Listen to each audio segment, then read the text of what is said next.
Google was never like a dream company for me, simply because it just seemed so out of reach. So Oh, okay. I never even thought about it. You've been with Google for a couple of years now.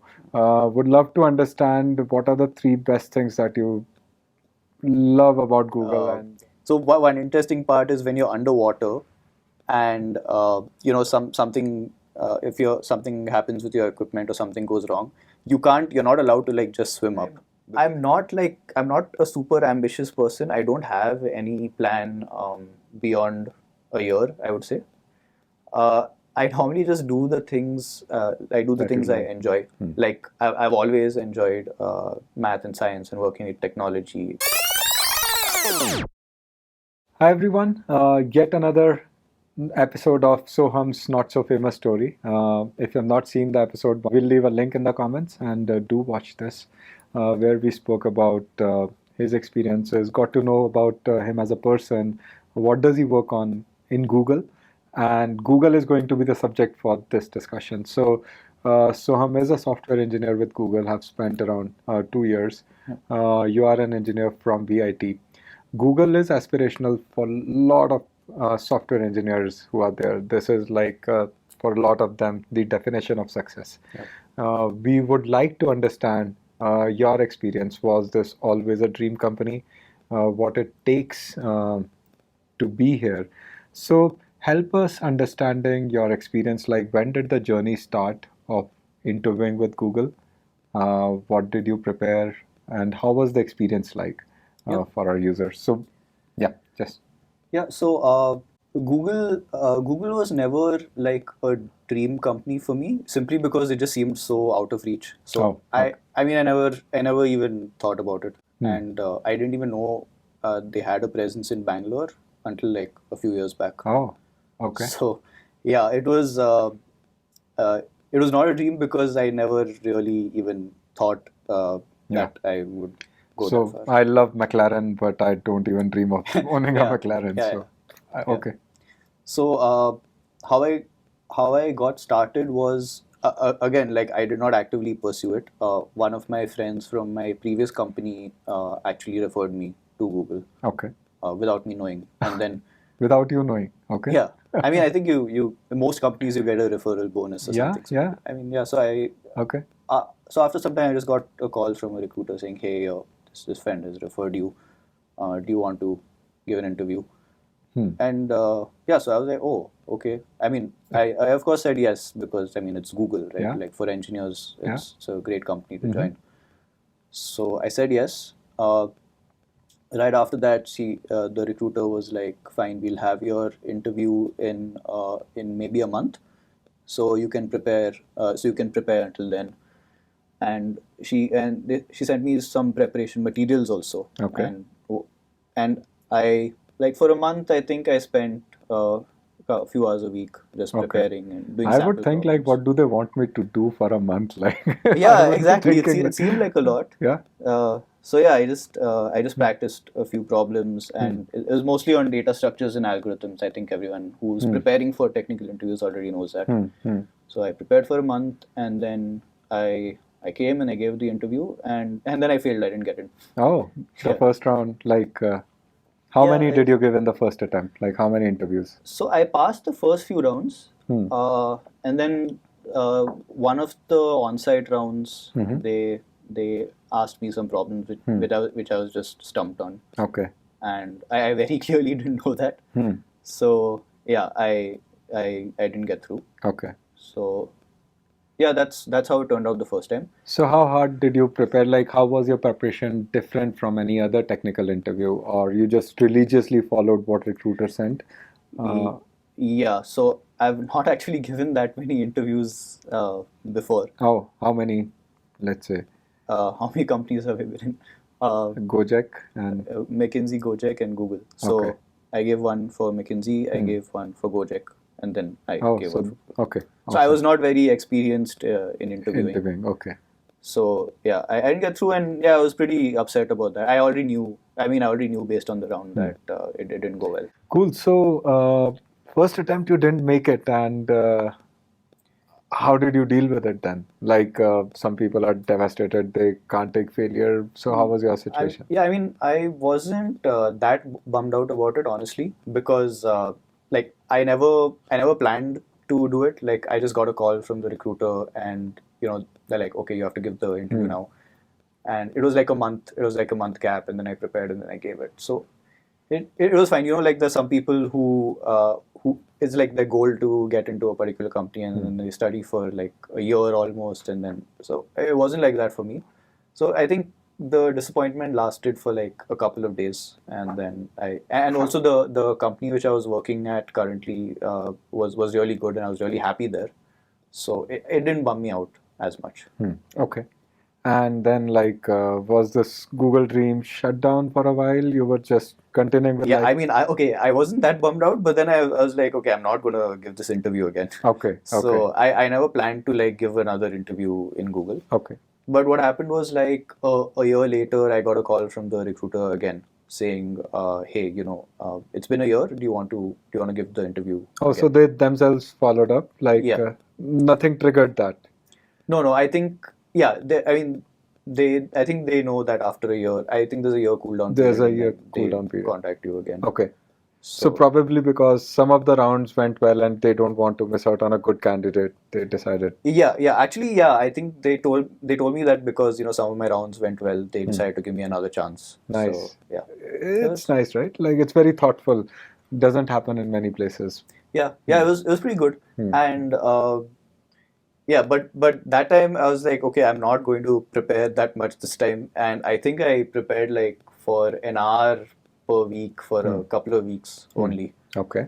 And then I gave the interview, and then ironically, like I did well in those, and then I got in, and So what changed? Like, was the method of preparation different this time, or what did you do different? So this time I mostly focused on the basics. Okay. So I like last time I just went. I did as much as I could, like for a long time. But this time I was just like, I'm just gonna just learn the basics really well, and I mean that takes less time also. So that's why I chose that, Sure. and I think that's what helped me in the end. Okay. So for any aspirant who wants to get into Google, seems like a distant dream. Uh, Explain with an example on how would you guide them. Yeah. So like I said, like focus on the basics, and by basics, what I mean is like for example, I'll go with the linked list because that's like the first data structure that everyone learns, right? So like rather than learning the different algorithms surrounding a linked list, like learn like when to use it, when not to use it, uh, like how, like in addition to how to add and remove items from the linked list, why would you want to do it in this way, and not use something else? When would you use a doubly linked list instead of a single linked list? Like in terms of practical applications, and also more importantly, after you know the basics of the data structures, how can you combine them? Uh, I think that's one of the main components that really help you get through these interviews, Got it. because knowing a particular data structure is good, and knowing the algorithms around it is good, but at least the interviews that I was in, it was more about how do you combine them and synthesize a solution from that. Got it. And this would generally come by studying or by applying these, or Uh, I what is? so you need practice for sure. Uh, One thing is just so you get comfortable in programming with these data structures, but you need theory as well. Like if you only do practice problems, then it's more like just memorizing these novel solutions to these novel problems, and it doesn't help you as much. Whereas if like by doing the theory, you'll actually know, okay, why are you using this particular data structure for this problem, or why are you combining it with this other data structure for Got this it. problem? So that's the really important part. Got it. Got it. All right. So let's switch gears a little bit. You've been with Google for a couple of years now.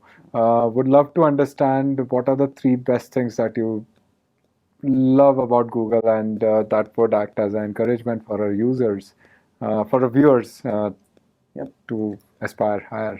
Yep. So I think the number one thing about Google is their technology, right? So like they it's just they make things very easy, and the stuff that I had to worry about as a developer in my previous companies, you just don't have to worry about it anymore. Like for example, uh, how do you like how do you deploy a new version of an application, or how do you provision n number of machines, or how do you scale for x million billion users? Hmm. Like these are really hard problems that we had to spend a lot of time figuring out. Which are sorted here. Yeah, which you just don't have to worry about, because the tools and the frameworks that are made here, like they just work like really well with each Hmm. other, and they have a really good developer experience. And so Even as a product manager, I was very pleasantly surprised that a matter of few clicks and I could create an ML model with a 96% accuracy. It doesn't happen anywhere. yeah, Yeah, exactly. yeah. So there's just things that are like they just work, and then as a developer you then start worrying about the higher level problems, whereas deployment and scaling is just taken care of. Sure. What would be thing number two on your list that you love about Google? Yeah, so I think number two I would say is the people. So yeah, they have this term googliness that, I mean, it's kind of vague, and nobody really explains it that much. Hmm. But then I kind of understood like what it means after I came here, because I think it just means like being a good person and being helpful. Hmm. Because a lot of times, right, I face problems with some integrations that I had to work with some that were part of a team in some other part of the world who I've just never worked with before. Hmm. And a lot of times I've just cold messaged them saying I need help with this. And to be honest, I never really expected anything. I just because why would they? Like, Yeah. I've never worked with them. They're just some like faraway team. But but yeah, people are like genuinely helpful, Yeah. and like they genuinely want to help you in the best way They go out possible. of the way to Yeah, help you also. and I've also, I mean, I also You would do the also do same. the same. Yeah. Awesome. And there is a round on googliness as well, right? When you're interviewing. Yep. Anything special that you uh, understood from that round? Like, how would one prepare for that? Oh, I think that's the one round you can't really prepare for. Uh, I mean, the questions they asked were, I mean, there was no specific pattern I could find to it. So But just be helpful, be good. yeah, I think the preparation for that round is like just be a good person. Awesome, awesome. No, one thing I even observe is like sometimes the way critical feedback is given to you here at Google, it's given in a very constructive manner, so that you can only derive positive things out of it, and that helps you improve consistently. Yeah, I feel like people in general over here have your best interests in mind, Hmm. and that's what makes it such a great place to Can't work, right? agree more. Yeah. What's that thing number three? Don't say food because we already know that. I was going to say food, but Yeah. okay. So yeah, I think I mean this ties into the food eventually, but just they make Google makes sure that you don't really have to worry about anything except for the work you have at hand. Right? So normally people worry about, oh, what am I going to eat for lunch? How am I going to get to office? What equipment do I use? And like, I mean, this mundane everyday stuff like Hmm. this, right? Hmm. But you just, I mean, I just have not thought about that Hmm. over here at all. So most of the time, I just think about like my actual work. More productive stuff. Yeah. And awesome. So a lot of good things about Google. Hope it acts as a lot of inspiration for our viewers to follow that rigor and make an attempt of getting in here. So it was your second attempt that got you here, a Yep. period of over 1 year. Awesome. So let's get back to you as a person, Soham. You've been an engineer for how many years by now? I graduated in 2015, so I think 8 years. 8 years. Yeah. Okay. What's the plan from here? How do you see your career unfolding from here? Uh, Yeah. So I think I've been very like firm in that I want to stay technical. Like like normally what happens is software engineers, when they gain some experience, they then graduate to becoming managers, because they know how everything works, and then it works for them.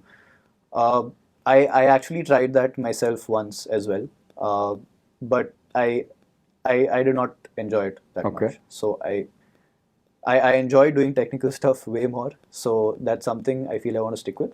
And yeah, I think another number four good thing about Google is that they allow you to be technical, be an individual contributor, and still grow, right? Like you can grow up to uh, a A VP or a VP. SVP, even just being purely technical. Got it. No, but there are some interesting aspects of being a manager. You can be a force multiplier. You have more people who can tie into your vision and work on something bigger, better.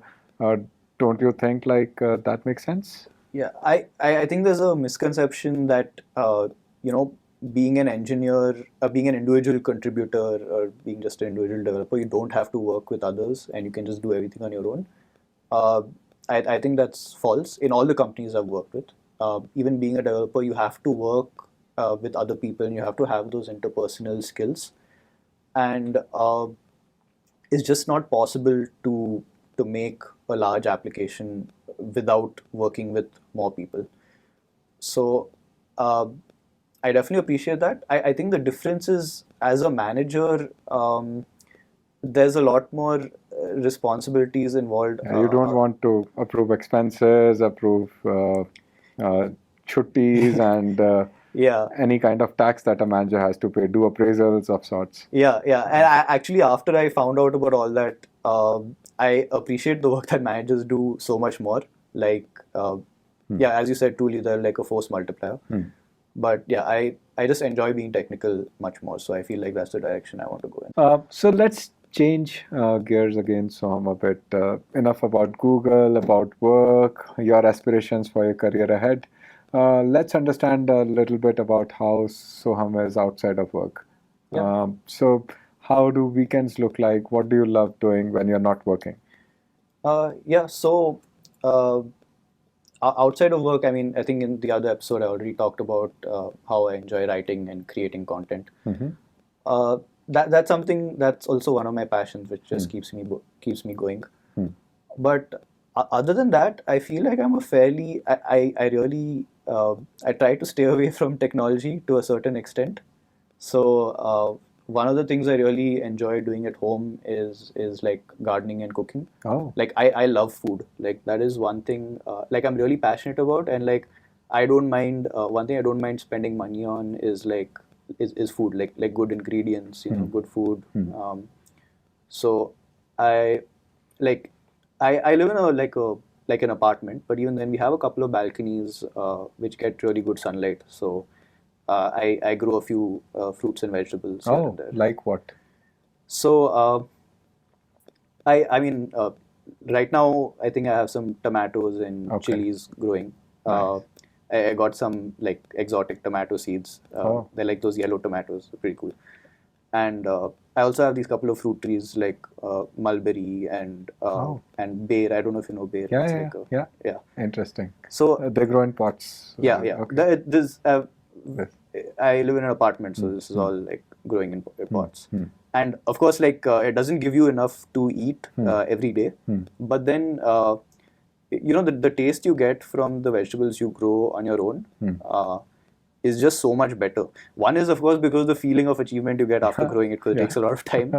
But the second thing is it actually tastes better. So like for example, tomatoes normally they ripen it outside, like they pluck it when they're green and then they ripen and then they give it to you. Yeah.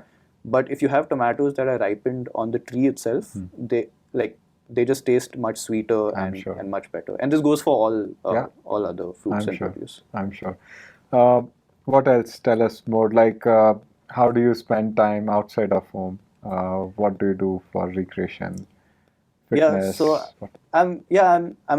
I try to consider myself a fairly active person. Um, I love playing like playing certain sports.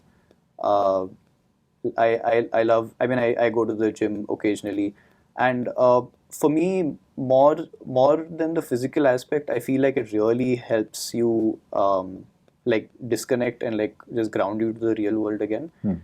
Like it's almost like magic, like you feel like physical health and mental health are two separate things. But at the end of the day, we're just simple animals, and if you just go for a run in the park, or you just go play a game of tennis, it just makes you feel so much better. Yeah, And absolutely. yeah.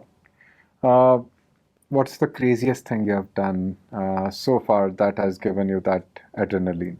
Yeah, so I recently got my scuba diving license. License. Okay. Yeah. People generally go and do scuba diving and come back. Tell us more about. Yeah, I'll be honest, it was pretty scary. So, I mean, just the fact that one interesting part is when you're underwater, and something happens with your equipment or something goes wrong, you're not allowed to like just swim up, because Whoa. that's supposed to be really dangerous because of air pressure or other factors. So, like, that was quite an interesting experience for me, because it teaches you that like you're not allowed to panic. Like when you're down there, like you're not allowed to panic. Even if something goes wrong, you have to figure out how to fix it over there while Whoa. you're underwater. Whoa. And of course, I didn't. This was just the training that they training. give you. But still, like, just to know that Yeah. you're in this alien environment. Yeah, that was pretty scary, but it felt really good after I did that, and yeah. So generally, there is like goodness after you do something which your mind says impossible. Like we recently did a 200-kilometer bike ride, which was never thought of. I wouldn't have attempted it. But once you have done it, there is like sense like, oh wow, what is? Yeah, and it gives you this confidence. Yeah, I know, like, it sounds silly. Oh, you're just going underwater. Yeah, What'll happen? yeah. But it's not that. It's that when you do something which seemed scary earlier, like, it gives you confidence to then go to the next step. Maybe something Yeah. else which you thought impossible. You're like, oh, I did this, so maybe I can. It just opens up one more door that you have never seen beyond on what lies there. So Yeah, it's like a gradual progression. Yeah. It's. why a license? Like people do scuba Oh diving. yeah, that's like- just because like, if you don't want someone attached to you while you're scuba diving, you have to get a Oh, license. So okay. most people who scuba dive get a license. Okay. Okay. Got it. Otherwise, it's very difficult. You want to do more of this going forward? Like I mean, I definitely enjoyed it. So that was my first time. Okay. And I really enjoy. I definitely feel like I want to do it more. Awesome. What else drives you, Soham, other than these? Like as a person, like Yeah. So I mean, mostly I'm not a super ambitious person. I don't have any plan beyond a year, I would say. I normally just do the things. I do the That you things I love. enjoy. Like I've always enjoyed math and science and working with technology, and that's how I basically got to. I mean, that's how I started working in all these fields. we generally get to this state after spending a lot of years not doing this, but it's Yep. good that we realize this thing early on, and that makes things way more sustainable, right? Yeah. Yeah. So I mean, the way I go about my life in general is like I just do things which I enjoy at the moment. And yeah, if you enjoy something and you just do it, I feel like you'll always do well. Yeah. But of course, it just so happens that the field that I enjoy, which is software, just also happens to like be a really good field to be in. So there's that as Yeah. well. Awesome. Thanks for sharing your story with a lot of accomplishments and taking life as it comes one step at a time. Very inspiring, and hope it helps our viewers Yeah. to possibly trace some of the footsteps and achieve greatness as you have done. Yeah.